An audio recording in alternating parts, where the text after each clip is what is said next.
Hello everyone, welcome back and welcome to my second project using the August kit from Kitaholic Kits. I am doing something a little bit different today. I am going to make some mixed media tags and I am starting off using the paints that we got in last month's kit and one paint that we got in a kit from earlier on. I think it might be a few months ago. Now, these tags came in the mixed media add-on, which is actually what inspired me to make them in the first place. I'm only doing the larger tags, although I do know that we got two different sizes.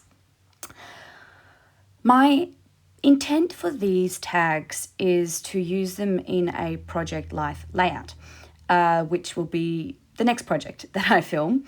And essentially what I have already done is I've chosen all of my cards and I've chosen all my where I need to put journaling, where I need to just have a sentiment, what sentiments I need to go with my photos.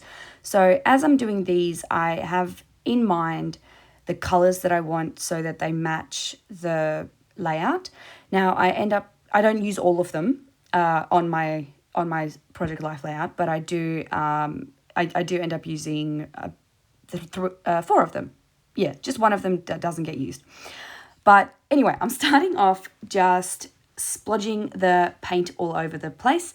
Now, like I said, I know what colors I want because I know where each of these tags are going to go. So the colors are predetermined and I'm just making sure that the blend looks not too blended, but also not too chaotic. When I do mixed media like this, I tend to work quite intuitively.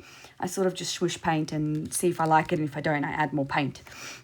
And you can always add white paint, which I'm going to do later, if you don't like a particular area. And as you can see, I'm not always washing my brush, and this adds the effect of, with the two colors being in the same on the same brush, it looks more blended and cohesive, and I really like how it looks if you don't always wash your brush completely. Although in some instances it is important to wash your brush because you don't want colors on the opposite sides of the color wheel to mix and make mud. So, and as you can see with that last tag, I mixed the two blues and it just turned into a singular colored blue. So I'll wait for that to dry and then I'll add some more of the darker blue to create more contrast. As you can see, I started off having enough white space, but I sort of decided I'm just going to paint the whole tag and then I'm going to add the white space with white paint, which is what I'm doing here. I just used white gesso and I'm just showing you the last one that I'm doing. And the paint underneath was 90% dry, so they blended a little bit, but not a lot, which is the look that I went for. And yeah, so I'm just adding the paint to create a bit of white space and a bit more contrast, because contrast in these types of mixed media tags are quite important.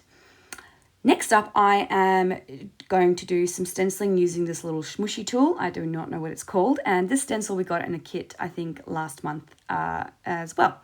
The key here is to actually not have much paint on that little tool and to blend it in quite well, and that will reduce the amount of smudging. So you can see that I have rarely any paint on my little tool there. Now, when I do mixed media, the rule of thumb that I tend to follow is that I layer transparent elements on top of non-transparent elements, and then I add a non-transparent element, and then I add the transparent element on top.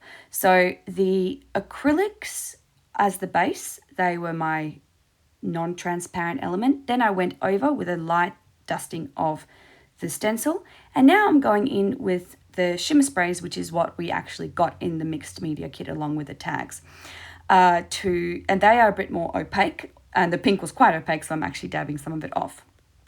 And then I'm going in again with the stencil, but this time I am actually using colors that was already in the tag, as you can see there, and I didn't use white. I wanted to make the edges stand out a bit because I knew that these were going to actually be stuck onto pattern paper. So I'm just smudging, I guess is the right word, the side of these tags on my black ink to make them look more distressed. Then I wanted some texture. So on those 3 pink cards, you'll see that I used vellum and I just stuck that down with glue. And on the 2 blue cards, I am going to be using this polka dotty tissue paper that I had in my stash. You really don't see much of this at the end, but it's just there. It's not really to drag the eye towards it, but just there to create a visual interest and a bit of a textural element as well. As you can see, I also smooshed that tissue paper a bit to make it look a bit crinkled. So again, this was sort of my non-transparent element, and now I'm going into my transparent, no, other way around. This was my transparent, and now I'm going into my non-transparent, which is my little splattery splots. I'm using a watercolor white ink, pretty much. And now it's time to do some stamping. I was so happy when we got this stamp set in the kit because I love stamping, and it makes me very happy.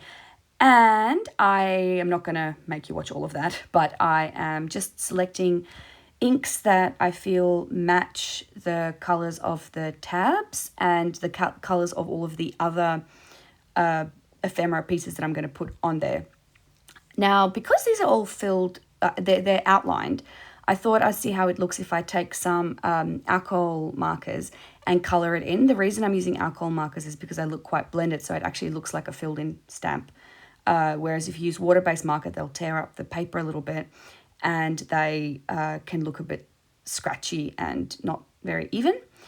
Then I'm taking those sentiments and I'm stamping it over the already pre-existing stamps. I thought I would really love how that turned out, that love on top of the rainbow, but I didn't. So I used another rainbow instead. Now I'm adding, this was from the cut apart sheet, and I love that 9 love hearts so much, but I stuck them too far to the side. So you'll see when I cut it down, I actually cut into the love heart, which made this particular tag go from my the one I was most excited about to the one I was least excited about, unfortunately. And that's the only one I didn't end up using for the next week's layout. Next up, I'm using this. This is a sentiment that I cut out from another one of the papers. This is the one that had the rainbow backing. And so I cut that out of the 12 by 12 paper. Now I'm going in with a label from the sticker sheet because I know that this particular tag is going to go next to a photo where I needed to put some journaling. And I'm going to have a little puffy flower there to make it look all pretty.